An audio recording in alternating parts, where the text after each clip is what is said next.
brothers and sisters,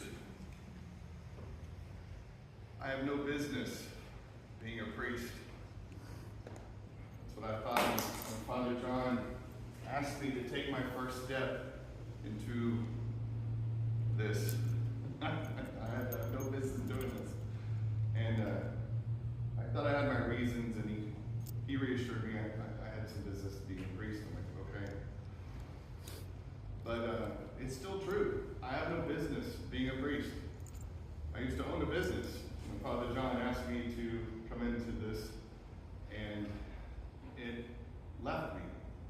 Something I'd had for 25 years, and I had to let it go. I was wanting to hold on to it, but I had to let it go. So I literally have no business being a priest. It's still true to this day. One of the epistles is Paul is going through a transition, and they want him dead. He's been called to greater things, and he's got to get out.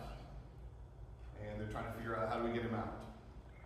And they've experienced some pretty amazing miracles, but the idea was, well, let's put you in a basket and lower you down, across the side of the wall. It's not very miraculous. But think about that. What Paul had to do. Paul used to have a pretty high estate, a pretty high place in the church. People used to listen to him. He had all kinds of authority. He could even have people killed. And all of a sudden, he's the one being killed, or at least being threatened to be killed. And he's having to humble himself and essentially submit and crawl into a little basket.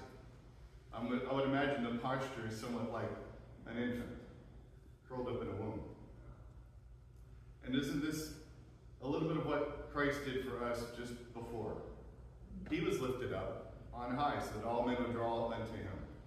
But he was also lowered down through the winding sheet. He was taken off the cross, and he was put into a small space, a tomb, so that he could resurrect and bring us all to new life. And here Paul is kind of going through a similar experience, giving up something, humbling himself, being encapsulated, being lowered down so that he can start something new. Maybe you have something that you've been holding on to, that you're like, I kind of think I need this, but it's leaving you. Maybe it's a friend. Maybe it's a loved one. Maybe it's a business or a job or a relationship or something. And it's leading you. You don't want to let it go. If it's something that God's taking from you, trust me, it's okay. It's okay if you have to jump into a basket and be lowered down a wall. If God's in it, then just trust the experience. As humbling as it might be, as awkward as it might be, as sad as it might be, whatever anger or frustration or whatever, just let it go.